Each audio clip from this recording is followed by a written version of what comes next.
Recording in progress.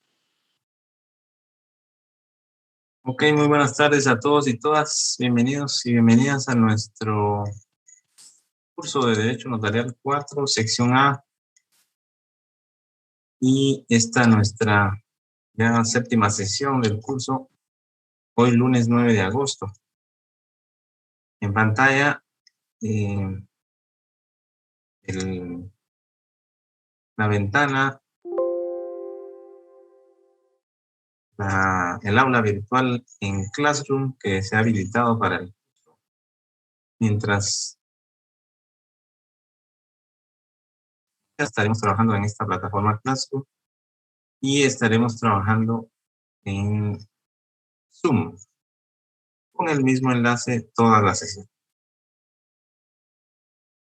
Quisiera nada más referirme en el Classroom al calendario que está publicado. Y antes de adentrarme en el tema de hoy, que será el contrato de promesa, material que, por cierto, ya está publicado acá en Classroom, ustedes lo pueden ver, espero que lo hayan podido consultar y dar una lectura previa a la clase para aprovechar de mejor manera las sesiones sincrónicas que tenemos en línea, con sus preguntas, con sus dudas, porque la idea más que a mí y aburrir con mi tono de voz y reiterando temas que están en el material, puesto enfatizando ciertas cosas. Lo más importante es resolver sus dudas. De lo que ustedes puedan, de la lectura de la ley y la lectura de este material, y si alguien más tiene el libro, además, otros libros, textos que les puedan servir para ampliar su conocimiento, pues de toda esa lectura la idea es que ustedes aprovechen al docente con plantear sus dudas. Pero bueno, me ha servido esto para decirles que en Classroom así iremos colocando. Se dan cuenta, están todos los materiales y presentaciones que vamos a ir utilizando en las clases. Claro, la presentación será después de que concluya la sesión de hoy. Inmediatamente la subiré al Classroom y la pueden descargar desde ahí. Por lo tanto, no tienen que estar tomándole fotos a la computadora. Nada oculto, por lo menos en este curso.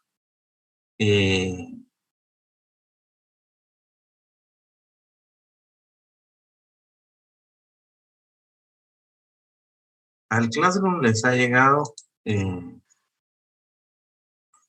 pues una invitación, ¿verdad? Igual, José, ahora la copio en este chat del Zoom. Y en pantalla pues tienen el código de acceso.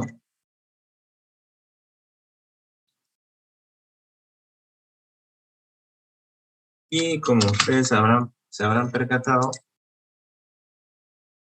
ya se han adherido 189 estudiantes al libro. De 278 me faltarían 90 estudiantes. 179, ¿no? Tengo hasta el momento asignados, faltarían 90. Bueno, que lo vayan haciendo porque les decía, y aparte de decirles que ya están los materiales, que ya estamos en Classroom, tenemos ya un calendario, y tenemos el programa del curso, lo revisan, estamos tratando de cumplirlo, adicionándole algunos temas previos, ¿verdad? Pero vamos a empezar con ya el programa con promesa de compraventa de bien inmueble. Trato de promesa en realidad. No solo se puede prometer la venta de bien inmueble, se puede prometer cualquier cosa lícita que luego se convierte en un contrato. Pero pues, les decía que solo quería referirme rápidamente al calendario que tenemos aquí en pantalla.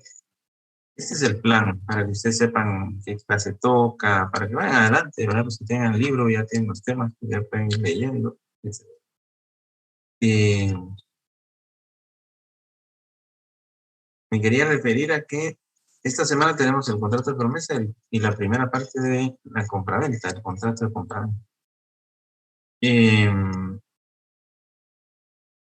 Sin embargo, el próximo lunes todavía no estoy certero si tendremos o no clase, puesto que por razones de pacto colectivo, ya saben que en Guatemala somos buenos para construir puentes, pues a ver si no hacen puentes, pues no hacemos, si no hay corrimiento, más que puente, corrimiento en la fecha del feriado de la capital. Como estamos trabajando en sede central, aunque en línea, bueno, veremos. Yo lo tenía planificado por cualquier cosa, porque además inician ustedes sus parciales el 18, según me han informado. Si es así,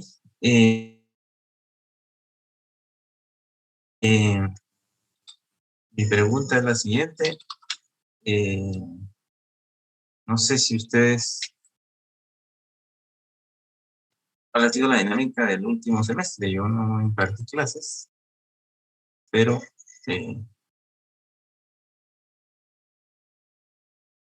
me parece que la dinámica ha sido que no se imparten clases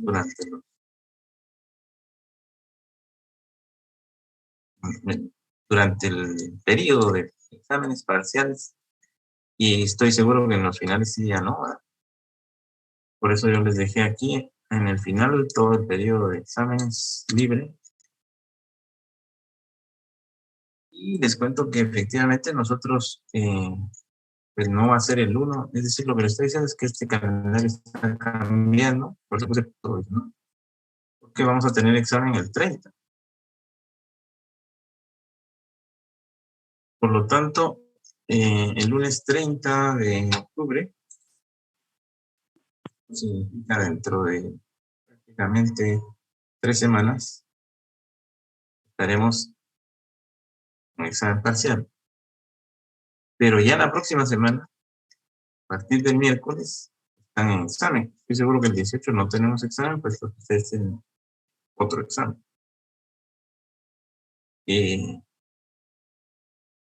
Es que lo iremos variando, pero mi pregunta en concreto es,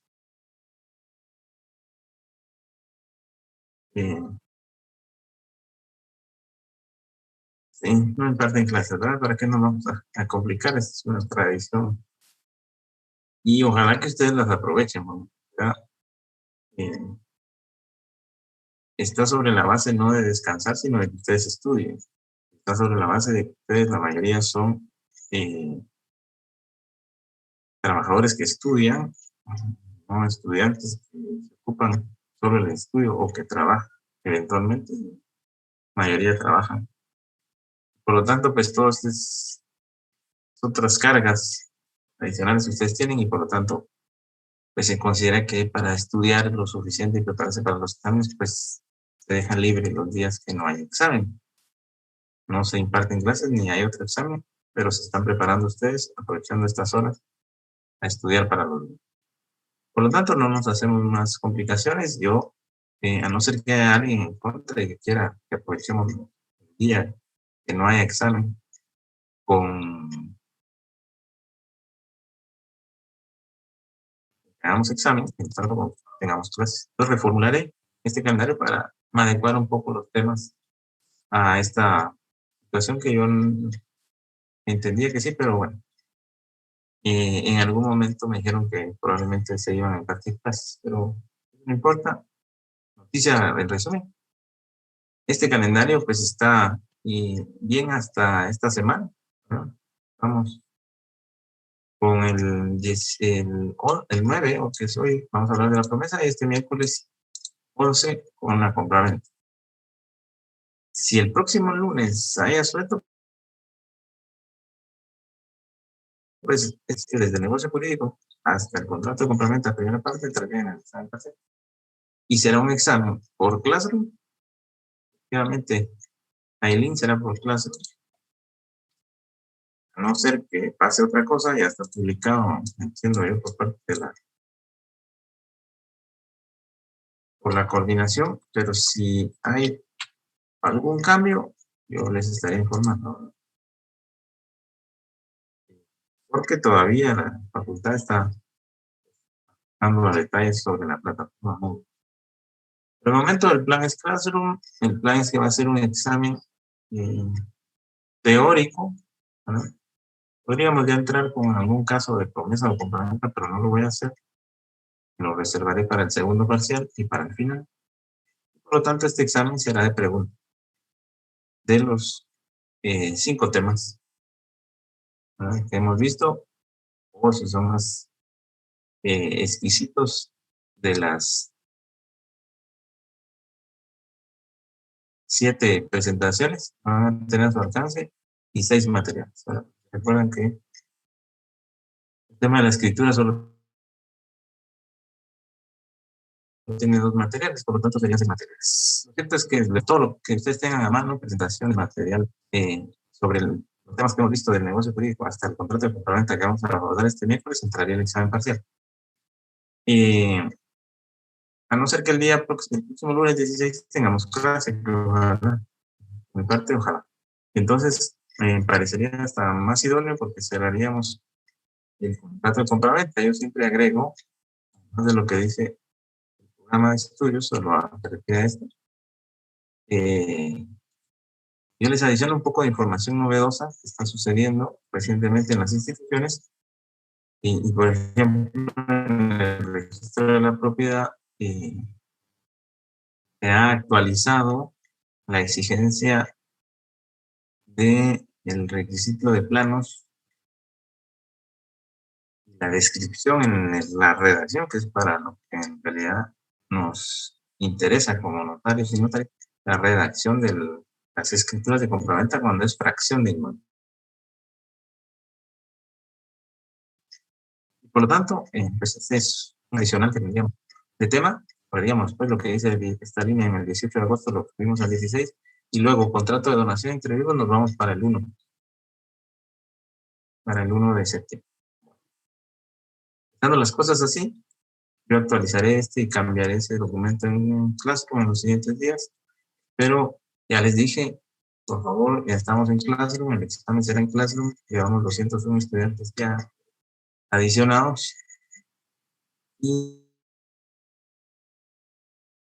yo espero que ahora ya estemos un poquito mejor ordenados, y sea menos el tiempo que perdamos en estas aplicaciones y lo más en razón de los contenidos. Seguimos en la plataforma de Zoom y en el chat, por si tienen alguna duda, y obviamente que si alguien quiere intervenir, pero brevemente, también tenemos la opción de levantar la mano en Zoom y yo les cedo la palabra. En Classroom tienen el contenido que hoy voy a desarrollar a través de este breve resumen en una presentación que nos sirve solo para mantener el hilo de la conversación. Si alguien se va incorporando, pues sabe de qué estamos hablando. O si alguien se perdió un poquito por estar leyendo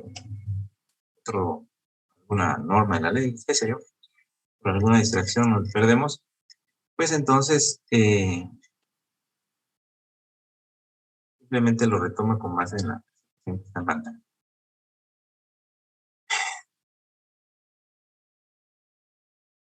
La promesa es primero de los contratos, aunque se refiere también a opción, promesa y opción, que el libro quinto del Código Civil en su segunda parte empieza a hablar de los contratos en particular. Mientras una parte general se trata de las obligaciones y que nosotros en este curso hemos solo hecho memoria un poco sobre el negocio jurídico, sus elementos, las razones de la nulidad que pueden provocar los vicios en estos elementos, y hemos definido el contrato, ¿verdad? Ahora pasamos como negocio jurídico, que es el más importante que vamos a ver, está el acto también. Hoy vamos a pasar a los contratos en particular, iniciando como el Código Civil, hablando del contrato de promesa. Siempre hay que atender un poco a la doctrina, y entonces acudimos al léxico solo para determinar alguna definición que nos pueda orientar, nos pueda dar los elementos que este contrato contiene. El compromiso de contraer una obligación o de cumplir un acto sería la definición o concepto que Manuel Osorio, citando al autor Capitán, nos aporta sobre este contrato. Pero en Guatemala, en nuestro Código Civil, tenemos una definición legal en el artículo 1674 que establece lo siguiente: se puede asumir, es decir, es un contrato, la obligación de celebrar un contrato. Acuérdense que nuestra definición de contrato era una declaración bilateral de voluntad que tiene por objeto crear obligaciones, claro, modificarlas, pero el objeto de un contrato es obligarse mutuamente dos personas, o más, ¿verdad? Dos partes. En este caso, ¿cuál es la obligación? Justamente celebrar un contrato a futuro. Y continúa diciendo el artículo, o estableciendo el artículo 1674, que la promesa de contrato debe otorgarse en la forma exigida por la ley para el contrato que se promete celebrar. Es decir, que antes de establecer de qué forma vamos a materializar el contrato de promesa, tenemos que verificar qué forma establece la ley en que se debe materializar el contrato a futuro. Generalmente, como lo veremos en Guatemala, la mayor práctica respecto a la promesa es la promesa de compraventa de bien. Por lo tanto, si la compraventa tiene la necesidad de ser publicitada a través de su registro de la propiedad, el Código Civil establece que todo contrato que debe ser registrado o inscrito en un registro, pues debe constar en escritura pública. En consecuencia, si el contrato, por ejemplo, de promesa se refiere a prometer celebrar una compraventa de bien inmueble futuro, la promesa o el contrato de promesa debe fraccionarse en escritura pública. Y si es así, pues aquí es donde cobra relevancia la participación del notario y la notaria, porque la escritura pública, ¿qué es? Un instrumento, un documento público autorizado por notario que hace constar actos y conductas. Muy bien, estoy tratando de hilar las ideas, ¿verdad? Para que vean que todo tiene relación, todo va cobrando como las piezas de un rompecabezas sentido cuando ya lo vamos armando en relación a nuestra función notarial. En Guatemala, la regulación legal del contrato de promesa la encontramos, como decíamos ya, desde el 1674 al 1685 del Código Civil. Por lo tanto, estos resúmenes, estos textos, no obstan a que ustedes tengan a mano el Código Civil y que además den lectura al mismo. Hago este énfasis sugiriéndoles, ¿verdad? Que cuando vengan al curso, vengan preparados y traigan su Código Civil, por lo menos, ¿verdad?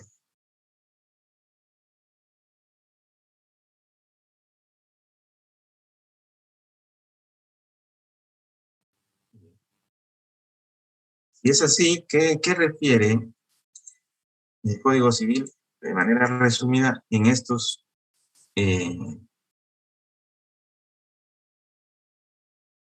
artículos? En resumen, las cosas más destacadas de ese articulado son las que aparecen en pantalla y es, primero, que si el contrato futuro que se obliga a celebrar debe constar en escritura pública, la promesa también debe constar en escritura pública.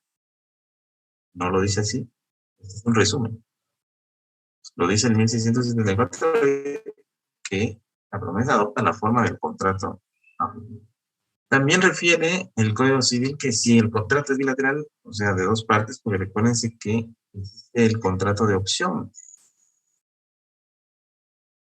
Y el contrato de opción es unilateral, porque nosotros damos la opción.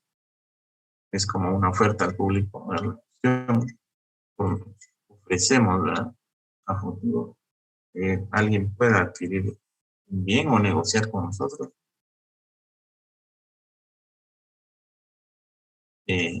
Algo bien, pero de forma unilateral.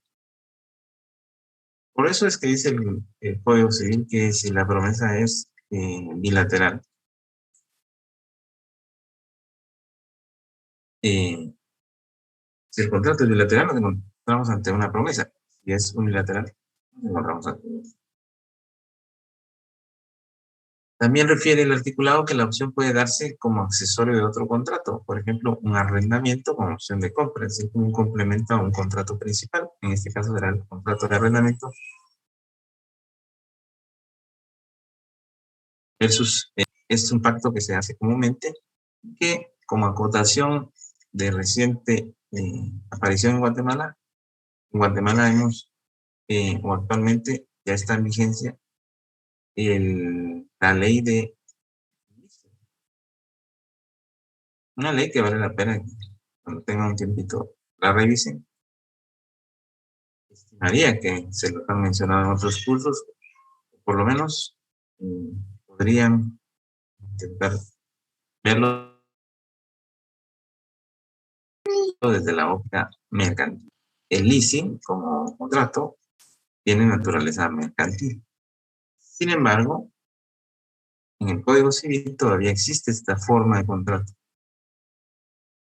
Por lo tanto, la diferencia entre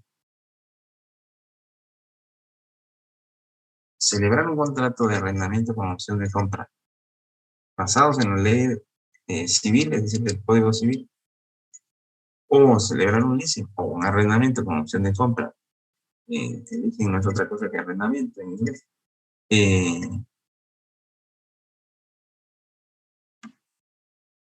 bajo las reglas y las normas ahora de la nueva ley del leasing, dependerá de los sujetos que participen, si son comerciantes, y esencialmente del ánimo con que se celebre dicho contrato. Recuérdense que hablamos de comercio cuando hay ánimo de lucro, cuando nos dedicamos profesionalmente a esa actividad permanente. Pero si no, si es un accidente, es solo un contrato circunstancial, de momento, pues estaremos frente a una norma. Y si los sujetos son personas particulares y algo de arrendamiento de compra, pues esta será entonces la opción para tomar la ley de leasing. La ley de leasing así se llama. Ahora les colocaré el número de decreto. Es el decreto 2/2021, ley de leasing, ya vigente a partir de junio. Cuando Nico Vázquez es la ley de leasing, la pongo en el chat. Y se denomina, así la nominó el Congreso de la República, decreto 2/2021. 2/2021. Lo pueden obtener en la página del Congreso de la República o en internet en las páginas que, que la han publicado ya. Obviamente se dedican al tema, les interesa que lo conozcan. Bueno, muy bien.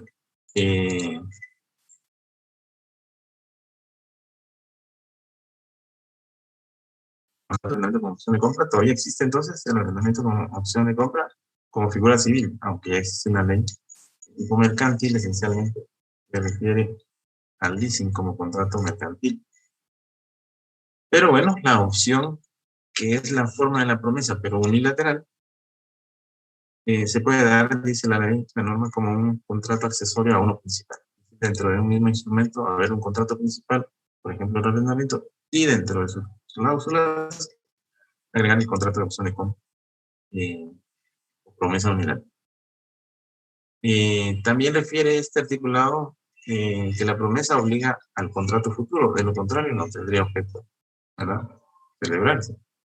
Se convierte en una obligación exigible ante juez decir, exigible coercitivamente que se cumpla a través de las formas que la ley prevé, que no es otra cosa que la legislación, para su cumplimiento en caso de quien prometió celebrarlo o una de las partes que prometió no cumpla su promesa de firmar y celebrar el contrato. Dice Carlos Castillo, ¿se puede dar una promesa en documento privado por pago de un terreno de 5 años por pagos? No, la respuesta no es no, Carlos. Y déme un segundito que ponga atención. Ya en la última diapositiva veremos que esto es, pues antes de pasar a la parte formal notaria, veremos que estos son como errores que se dan, ¿verdad? Malas prácticas y mal asesoramiento en consecuencia de los notarios y las notarias. Con respeto lo digo, porque así se da. No digo quién, pero digo que hay algunos colegas o algunos colegas pueden no estar asesorando plenamente. Lo que usted está planteando ahí es la confusión con un contrato de compraventa a plazo o por abono. O sea, otro de los normativos o de las reglas que establece el Código Civil en estos artículos es que la promesa debe inscribirse en el registro de propiedad si se trata de bienes inmuebles o de derechos reales sobre los mismos. Por ejemplo, el fruto es el típico derecho real más común en Guatemala, más utilizado, que es el derecho de usar la cosa, usar el bien, sin adquirir la propiedad. Pero al ser un derecho real sobre un inmueble, este tiene que tener registro, ser inscrito en el registro de la propiedad, y por lo tanto, si la promesa se refiere a que estoy prometiendo que voy a dar en usufructo un bien inmueble, la promesa debe inscribirse. Al igual que, obviamente, el contrato futuro de usufructo o el contrato de compraventa. Un sexto punto relevante es que existe un plazo legal. Y por eso, Carlos, una de las cosas que no cuadran en el supuesto o en la descripción del caso que usted plantea en el chat de esta plataforma Zoom.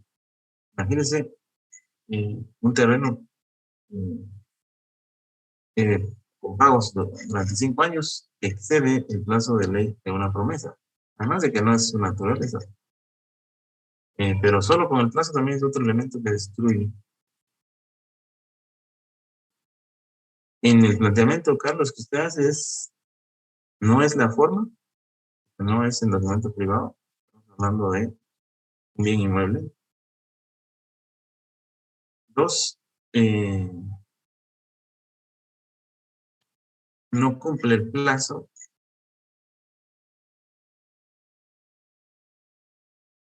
Y 3, pues efectivamente no funcionaría. El que se puede, se puede. El problema es que no se debe, porque al final, al no tener los elementos de forma, no sería eficaz al momento de qué cargo.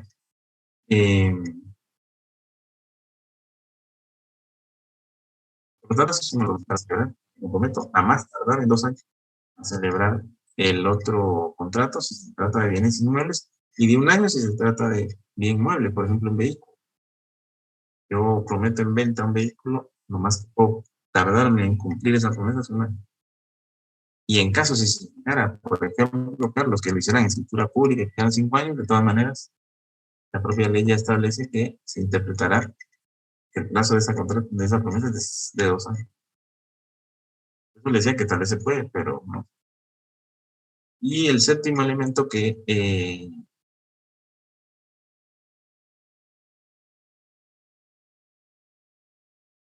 es que la promesa se puede convenir en el pago de una multa, sin expresar que este pago es en perjuicio del cumplimiento del contrato. De ser así, pagada la multa, cesa la obligación de celebrar el contrato. Es decir, nosotros podemos prometer celebrar en 2 años un contrato de compraventa de bien inmueble. Pero en caso de incumplimiento,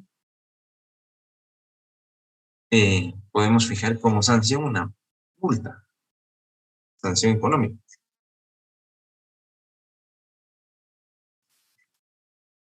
Si no aclaramos que la multa no exime de la obligación de celebrar el contrato, compraventa, entonces bastará con pagar la multa para liberarse del deuda.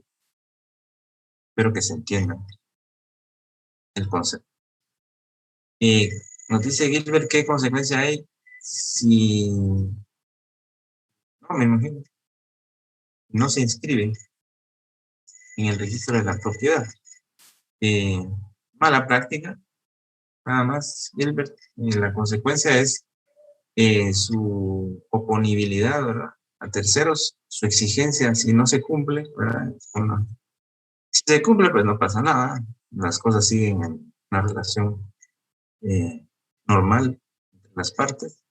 Ahora el problema es que si no cumple alguien, faltó el elemento de publicidad. Me parece, Saúl, que no es que no nazca la vida, porque recuerde que los contratos se perfeccionan, a excepción de los de garantía en Guatemala, se perfeccionan con el consentimiento de las partes. Este se materializa con la firma en la escritura. Sin embargo, el problema es que al no estar inscrito, el bien está libre de esa publicidad terceros y ese bien puede haber sido comprado por alguien más. Y por lo tanto, al momento de que nosotros queramos exigir que se cumpla la promesa de celebrar la compraventa, pues ya este bien ya pertenece al bien. Así es que consecuencias prácticas, la imposibilidad de que se cumpla, y consecuencias formales, tendríamos que escribirlo para poder ir al juez a exigir que se cumpla. Nos dice más que no inscribirse provocaría una posible estafa, porque otra persona podría, sí, claro. Claro, esa ya es consecuencia de la conducta de engaño, ¿verdad? Del sujeto. Habría que probar ese engaño, pero sí podría incurrir en conductas delictivas, pues. O se podría, claro, hipotecar, grabar. Ese es el problema, que como no se anuncia, el objeto de registrar los contratos es darles publicidad,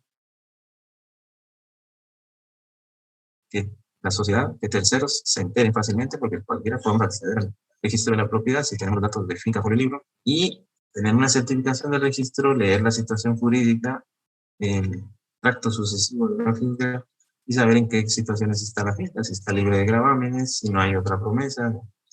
Pero al no publicitar la promesa, prácticamente es como que no lo hubiéramos hecho. Lo hicimos en lo privado, solo lo sabe el promitente vendedor y promitente comprador. Nos dice Eduardo que conoce a una persona que celebró una promesa de compraventa de bien inmueble y pues el pagó lo acordado y el dueño desapareció.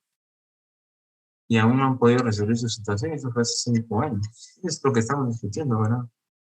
Realmente pasan estas malas prácticas y vean la gran responsabilidad del asesoramiento que ustedes eh, deben dar a sus clientes. Si mal asesoran a sus clientes, pueden provocar que estos incurran en situaciones de perjuicio para sí mismos, ¿verdad? Así es que ya te están entrando, me imagino, todos los. Bueno, habiendo establecido lo normado, ¿verdad? Por la ley, ahora pasamos a cuáles son los elementos de este contrato. Acuérdense, nuestro aprendizaje en derecho civil, para que se den los elementos de un contrato, ¿verdad? Tienen que haber eh, personas, contratantes, sujetos capaces, eh, que otorguen su consentimiento, y en este caso se denomina promitente vendedor y promitente comprador. Pero esto cuando estamos hablando de la promesa de compraventa de bien inmueble.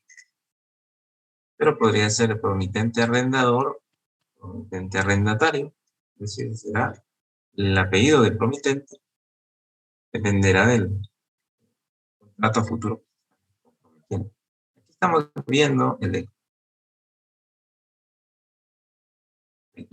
de compraventa, es el que finalmente se materializa en escritura pública, pero cualquiera se puede establecer en escritura pública.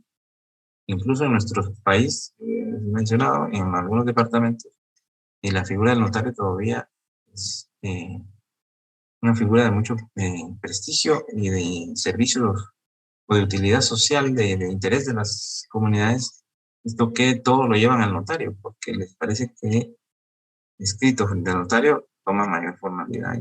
Aunque la ley no lo exige, para la gente sí toma formalidad y toma mayor certeza de que esté autorizado o firmado frente al notario. En cuanto a las cosas, ¿verdad? Las personas promitentes.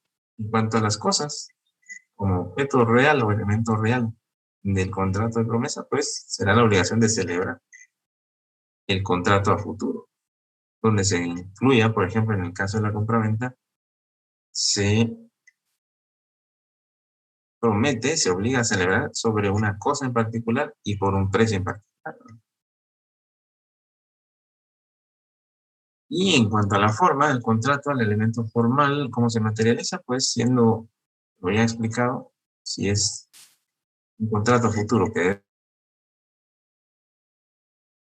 debe formalizarse en escritura, pues esta será la forma. De lo contrario, las formas que ya revisamos en la clase del contrato,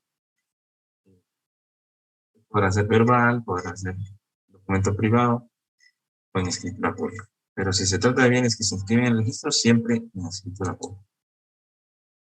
Y aquí empezamos realmente la parte que más interesa al curso. Interesa al curso que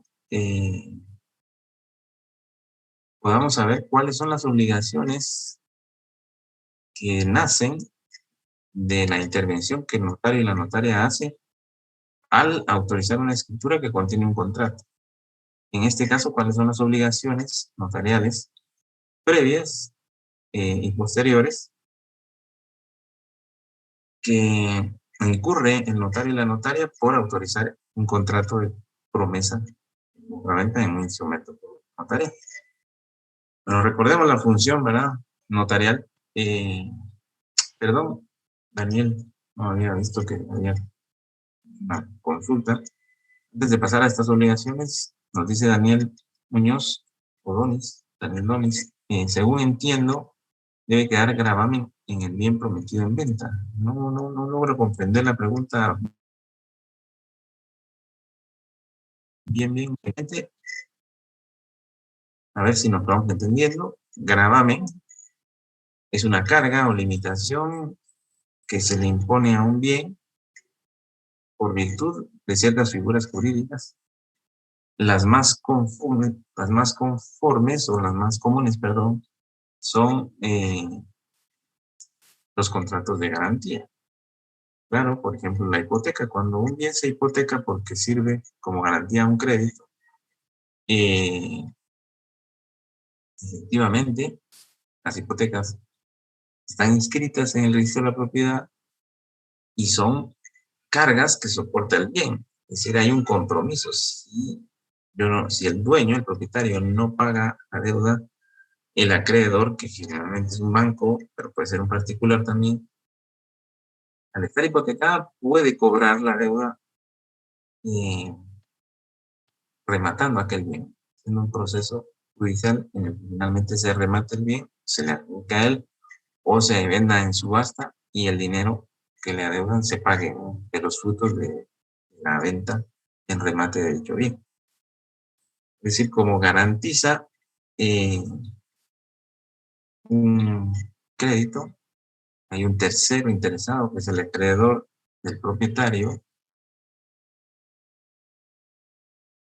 que ahora, bien, efectivamente, si entiendo bien lo que decía Daniel, lo que sucede es que tenemos que hacerlo constar, si está grabado y el promitente comprador acepta ese gravamen, simplemente hay que declararlo y dejar constancia de la aceptación del va a adquirir el bien, que lo acepta con esa carga, con ese gravamen. No es que limite que se pueda negociar o se pueda prometer. Lo único es que esa es una carga que hay que advertir al comprador, al promitente comprador, y que éste manifieste expresamente que la acepta. Sencillamente, el vendedor tiene la obligación de manifestar que existe ese gravamen y el comprador de aceptar. Porque si no lo acepta, pues no se puede celebrar el contrato. Y si no lo coloca o no lo manifiesta el vendedor, pues ya incurre en una infracción a la ley, ¿verdad? Acuérdense que también el notario está obligado, ¿verdad? De acuerdo al artículo 31 del Código de Notariado, a que cuando se trate de negocios jurídicos en los cuales se está negociando un bien, es necesario que el compareciente declare, que el notario le preste declaración indicando que está libre de gravámenes que puedan afectar los derechos de la contraparte, o en su caso que declare el limitante y por lo tanto que la comprador tome la decisión de eh,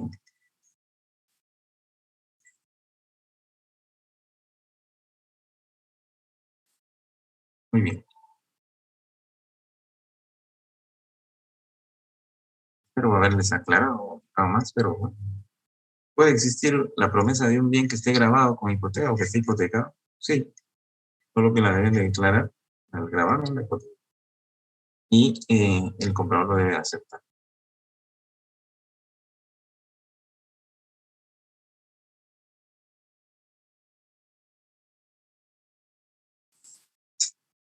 Eh, Muy bien. Las obligaciones del notario, y con eso vamos a ir aterrizando el tema. Recuérdense, reitero, de las funciones que hacemos como notario. La primera es la función asesora. Para asesorar bien, tenemos que escuchar. Nuestra primera obligación, no simplemente oír, sino escucharles, prestar atención, porque nosotros debemos ser imparciales, asesorar con imparcialidad lo que las partes están tratando de manifestar que quieren negociar.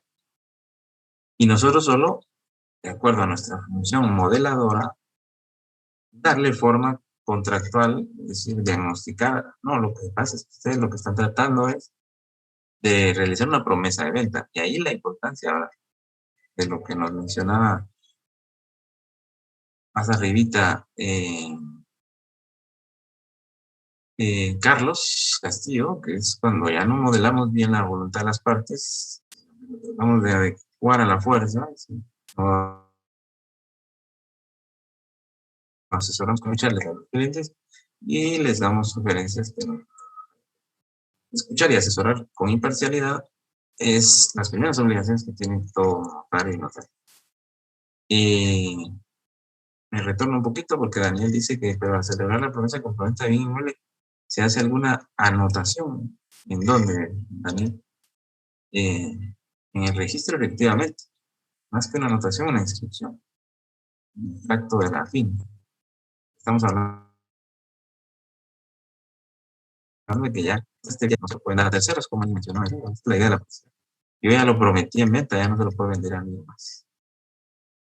Por lo tanto, sí, me inscribe en el registro de la propiedad y técnicamente hablando es una inscripción más que una. Eh, Después de escuchar y asesorar bien a los clientes, debemos de identificarlos, ¿no? No solo a los otorgantes, sino también a todos los que comparecen. ¿De qué forma podemos identificar a las partes, a los otorgantes, a los que comparezcan, como por ejemplo los testigos, traductor, etcétera? Pues de tres formas que nos da la ley. La mejor, la más aconsejable, la que siempre será para ustedes como notarios, lo más recomendable para iniciar responsabilidades es identificarlos con el documento personal de identificación. Pero los conozco, sí, pero usted no sabe qué puede suceder en el cumplimiento de las partes por identificar plenamente. ¿Cómo? Con el documento personal de identificación. Pero los conozco y yo a riesgo me tomo eh, el riesgo de no poner el DPI, sino colocar que son de personas del interior conocido. Perfecto. La ley se los permite. Una forma de identificarlos es que el notario asume la responsabilidad de la identificación y manifiesta que son personas de su conocimiento. La fe de los. Y tercero, si ustedes no quieren arriesgar, porque no los conocen además, y porque en ese momento, de una manera que sería un poco extraño, no portan un DPI y las situaciones son emergentes, se pueden dar, ¿verdad? Una persona enferma que nunca tramitó el DPI, eso se dio mucho en el traslado, ¿verdad? De la cédula de vecindad al DPI. Pues dos testigos de conocimiento, la ley es bondadosa, es adelantada para su tiempo, me parece que ya estamos cerca de los años del Código de Notariado, decretado en 1947.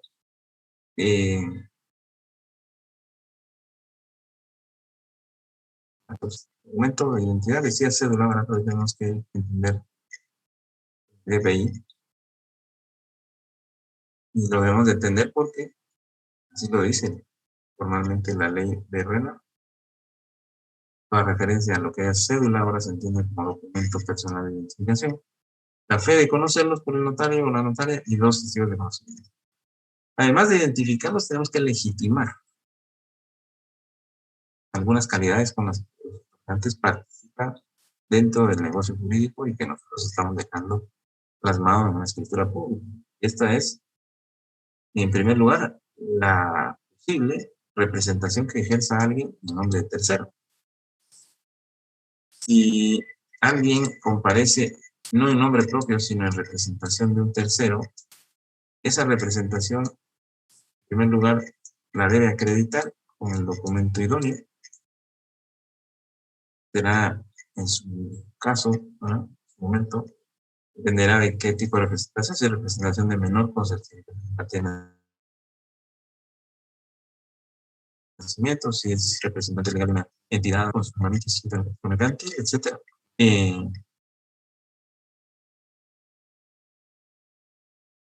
Por lo tanto, nos deben acreditar la representación y nosotros tenemos que calificarla. Tener a la vista los documentos con que se acredita la representación y nosotros indicar, dar fe, hacer constar que para nosotros es suficiente a nuestro juicio, pero además con la ley.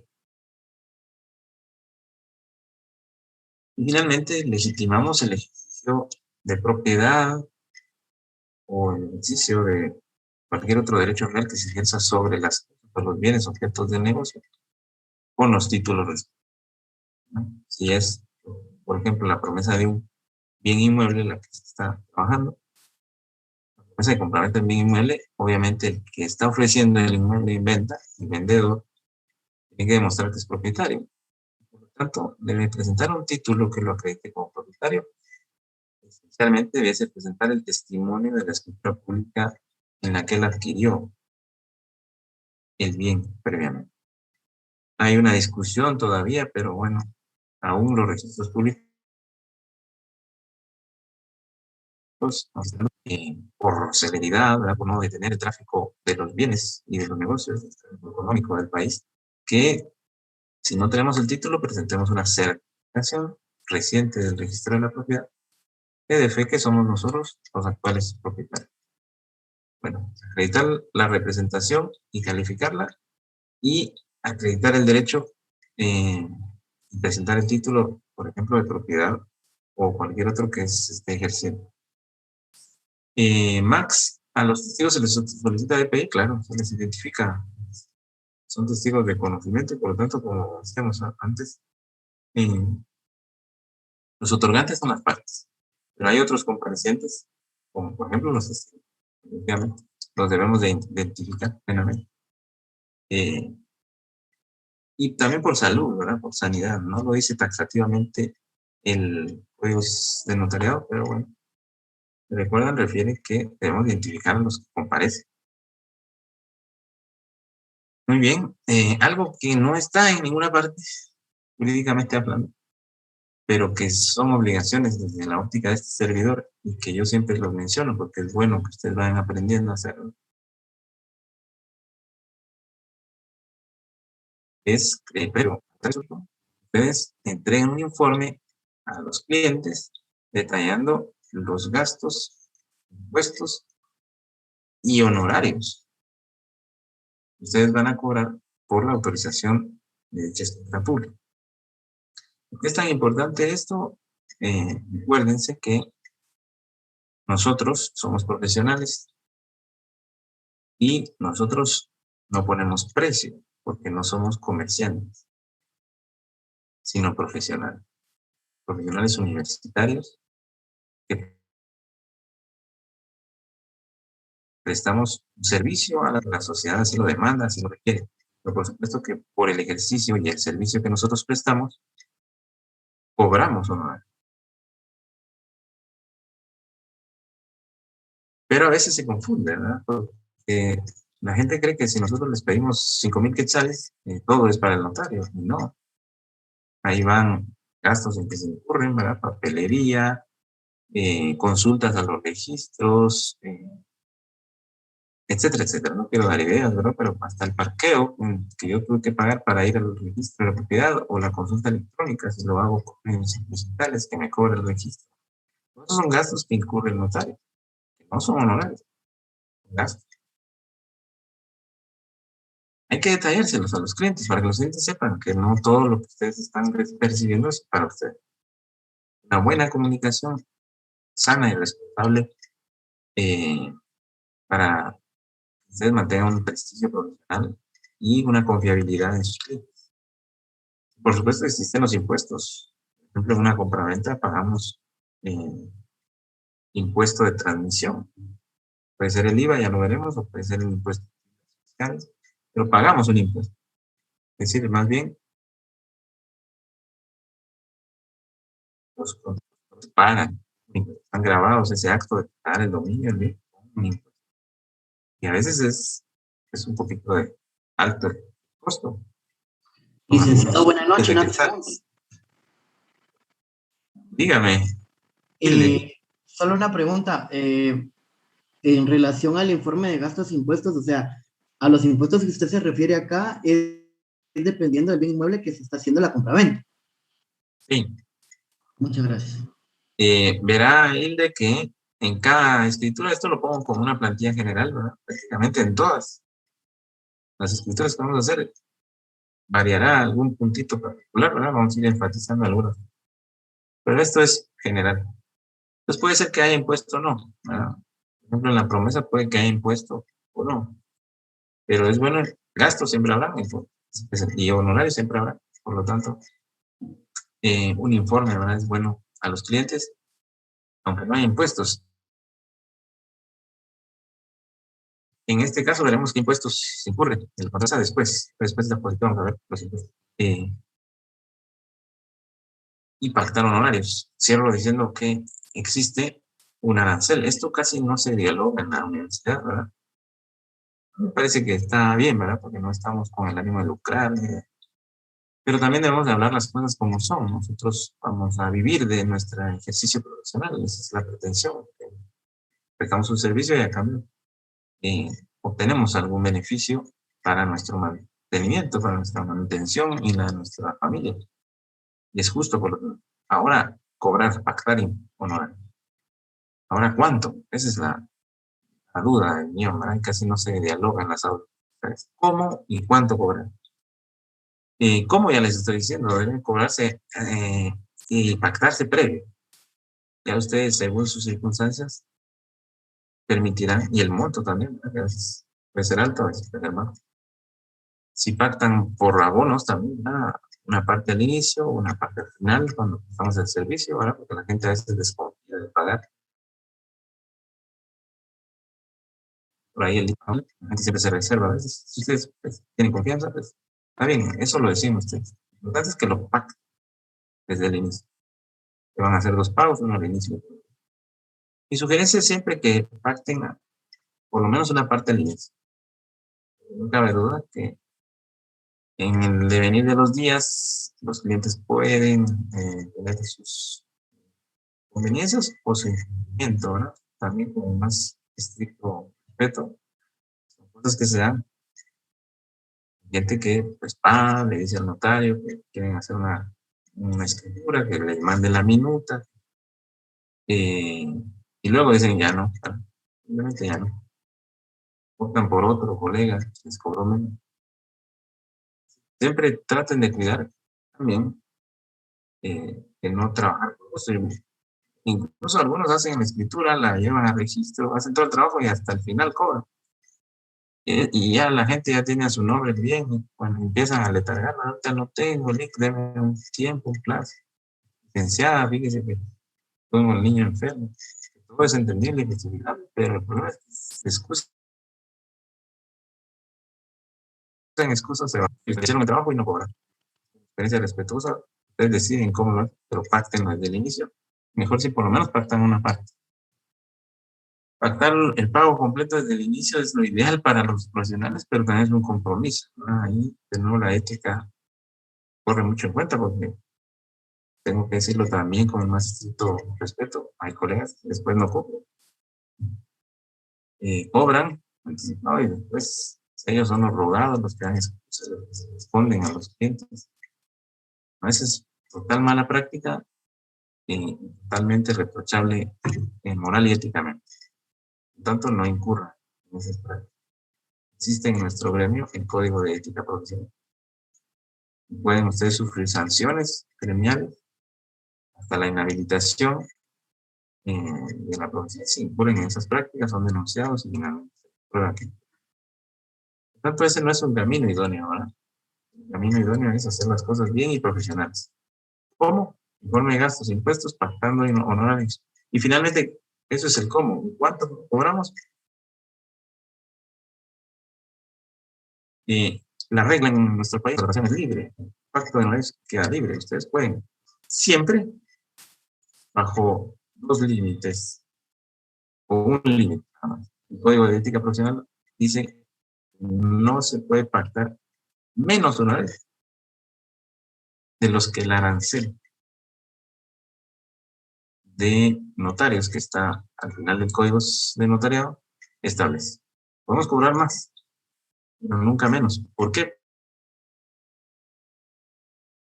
Porque si cobramos una agencia les leo. Es que yo voy a cobrar menos que lo que el LIC de acá a la par para que me caigan más clientes. Eso se llama competencia de competir con el valor de los honorarios. En todo caso, cobro menos, pero nunca menos que lo que dice el arancel. El arancel está al final del Código Civil, del Código de Notariado, perdón. Y ese es mi último comentario. Si no tienen idea, porque al principio uno no tiene mucha idea de cuánto es lo correcto cobrar y a veces los colegas no le cuentan o le cuentan historias muy grandes o muy pequeñas. Utilicen como parámetro el arancel. Cuanto más, nunca menos. Cuanto más depende del cliente, de las circunstancias, de lo que ustedes van a prestar servicio. Pero nunca menos. De lo que dice el arancel, que les sirva como base para establecer más o menos cuánto es el valor. Y de ahí para arriba, es libre. Lo cliente tiene posibilidades. Nos dice Helen que le contaron de una historia que una licenciada recién graduada pactó 500 quetzales, me imagino, de honorarios por una identificación de persona, y en el camino se dio cuenta que eso no cubría ni siquiera la... Sí, es que es el error, ¿verdad, Helen? Decir que son 500 quetzales. Le cobro 500, porque uno no quiere entrar en el detalle de cuánto se va en timbres, cuánto se va en registro, cuánto se va... Sí, pero ese es un error. La gente cree que ustedes se quedan con los 500 quetzales. Y resulta que en el caso que usted cuenta, ni siquiera con los 500. Dígame, José Leonel Marroquín. Doctor, muy buenas tardes. Con una Buenas consulta tardes. en relación a lo que usted precisamente está hablando de la competencia desleal. ¿Hay alguna entidad, un ejemplo, puede ser el Colegio de Abogados o algo por el estilo, que regule precisamente eso de que algún notario cobre menos que los demás colegas para el efecto, pues obviamente, de atraer a los clientes y que no, un ejemplo, que no se respeten precisamente esos honorarios? ¿Habrá alguna institución o se puede proponer que alguien lo regule para que evitar de ese tipo de cuestiones, doctor, perdone?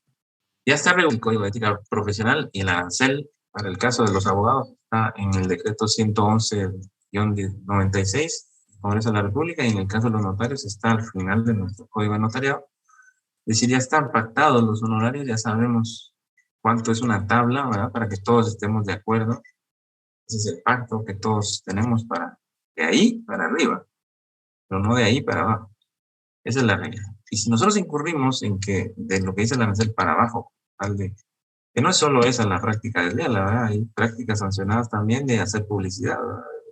Repartir tarjetitas en una reunión, ¿verdad? Donde vemos colegas. A mí me invitan a una fiesta de 15 años, ¿verdad? Y me invitó un colega, me invitó usted, José Leonel Marroquín, mi colega, ¿verdad? Yo sé que es notario. Pero resulta que con su familia yo empiezo a repartir tarjetitas. Con sus invitados yo empiezo a ofrecerles mis servicios notarios. Cuando evidentemente son gente que lo conoce a usted y saben que es notario, ¿no? Hay muchas prácticas de competencia leal. Por lo tanto, el Congreso, a través de la ley, ya reguló, estableció las normas de valor de los honorarios. Y además, como gremio, ya establecimos a través de nuestro Código de Ética Profesional las sanciones. Por lo tanto, es una regulación reactiva, José. Es decir, hasta que no incurrimos en la competencia leal, nadie lo controla. Debemos de controlar todos como gremio. Si nosotros nos enteramos de esto, debemos de denunciar al colega que esté incurriendo o a la colega que esté incurriendo. Es Tribunal de Honor, que sería el órgano interno del Colegio de Abogados, que investigue y que sancione a este colega por esa práctica desleal. Si es que sí, sería el Tribunal de Honor del colegio quien, de manera reactiva, ¿verdad? No proactiva, sanciona a aquellos que ya han incurrido. De momento no hay ningún ente que preventivamente esté vigilando eso. Sería interesante, podría ser un punto de tesis. Muy bien, doctor, muchas gracias. A la orden, José, Freddy nos dice que, pero las cifras que aparecen en la arancel fueron establecidas hace mucho tiempo. ¿Estarán esos precios descontinuados? La realidad, un poco sí, Freddy. Pero por eso les digo, la regla es de ahí para arriba, de ahí para abajo. Por lo tanto, ustedes no se tienen que fijar o establecer que esos son los valores que van a cobrar. Solo los toman como referencia. Dependiendo del cliente, ustedes son libres de pactar. De ahí para. Por supuesto que cuando dialogamos, ¿verdad? Estoy entendido que a pesar de la pandemia, ustedes se están conociendo aquí, van a ser parte de la promoción, me conocen a mí, conocen a sus profesores, tienen confianza con algún leak que conocen, o licenciada que vive ahí cerca de ustedes, o alguien de la familia. Bueno, sí, ya en la práctica pueden tomar como referencia lo que otros colegas estén cobrando. Aileen, no sé cómo le dicen, porque es Thais Aileen Carolina, el nombre, señora buena. ¿Cuál es el precio normalmente? Para empezar, Aileen no es precio, ¿no? Quítense de la mente eso que la publicidad, ¿no? Es el valor de nuestros honorarios. ¿Y cómo le gusta que le digan? ¿Thais, Aileen o Carolina? No es precio, nosotros pactamos un valor de honorarios. ¿Cuál sería el valor normal? Miren, un estándar no les sé decir, ¿verdad? Ya somos tantos. No hay un estudio, por ejemplo, ese sería otro interesante estudio. ¿Cuánto efectivamente están cobrando? Sectorizarlo, ¿verdad? En la capital o en los departamentos, pero en los departamentos cobran precios bastante económicos porque accionan muchas, por ejemplo, una razón, porque está en tanta competencia que son menos las sectores que pagamos, pagamos un poquito más, ¿no? Así es que no le podría dar, ahí me atrevería a darle un valor.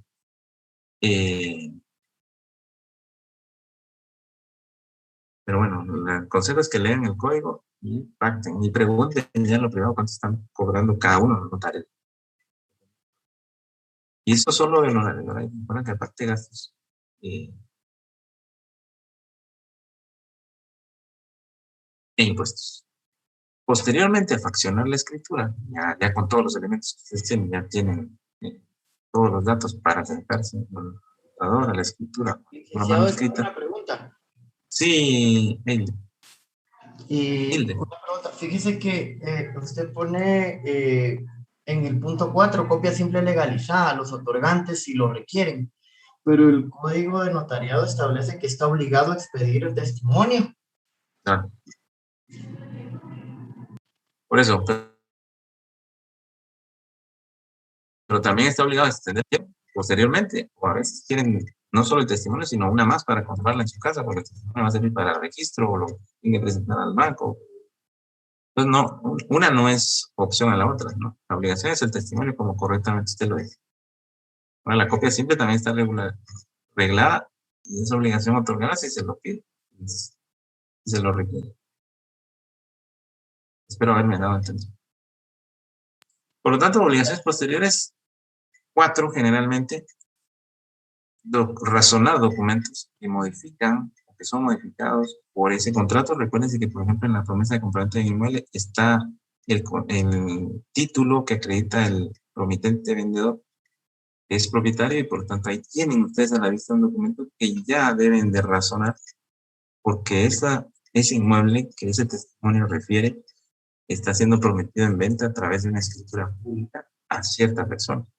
Bueno, el artículo 36 del Código Notariado obliga a razonar esos documentos.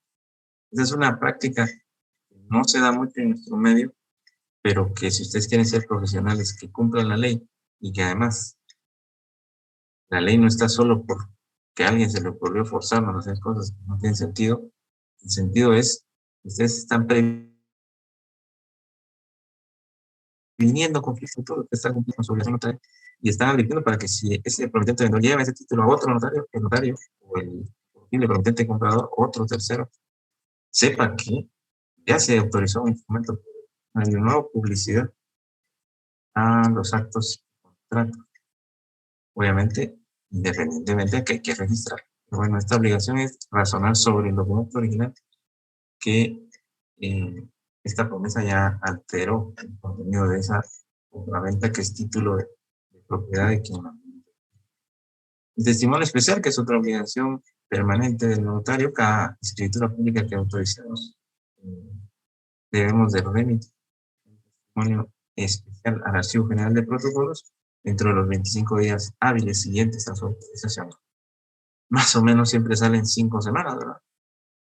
Pero las siguientes 5 semanas o un mes, una semana, tienen ustedes para cumplir con el envío del testimonio especial al Archivo General de Protocolo. Como lo dijo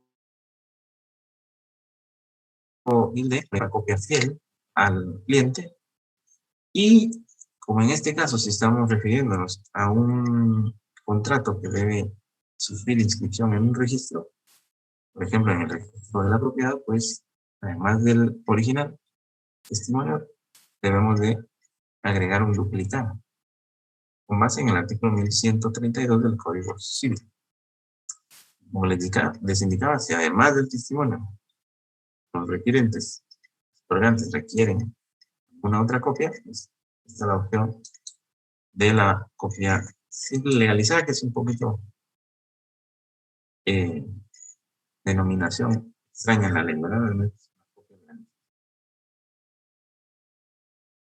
Y cerramos hablando de los impuestos. En este caso, el contrato de promesa paga 2 impuestos. El impuesto notarial, que dependiendo de qué tipo de promesa hagamos, si incluimos el precio de la compraventa, si es compraventa de bien inmueble, pues tendrá un valor. Por lo tanto, el valor del contrato se calcula por el 2 por millar del timbre notarial, y ese monto es el que se debe cubrir en estampillas del timbre notarial. En el testimonio especial que se envía al archivo de protocolos, o si es valor indeterminado, pues un timbre de 10, pero generalmente en un contrato de promesa de compraventa se coloca el precio del contrato futuro de venta. Por lo tanto, se considera un contrato de promesa de valor determinado y se multiplica por el 2. Y también el testimonio especial, más que el contrato, es el testimonio el que está afecto al impuesto, pues está afecto a timbre fiscal, al impuesto de timbres fiscales, regular en el artículo aumentado por cada hoja del testimonio. Reitero, está afecto al timbre notarial y el testimonio especial afectó a 50 centavos.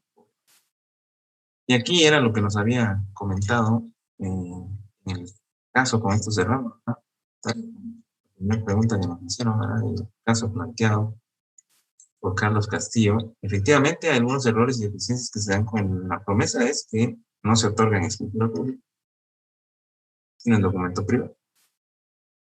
Y si este se debe inscribir, pues debe ser en escritura. Aún habiéndolo otorgado en escritura pública, no la registran. Segundo error o deficiencia. Tercera deficiencia que generalmente se da es que no respetan el plazo legal. Se da por 5 años, como el caso de Carlos. O más.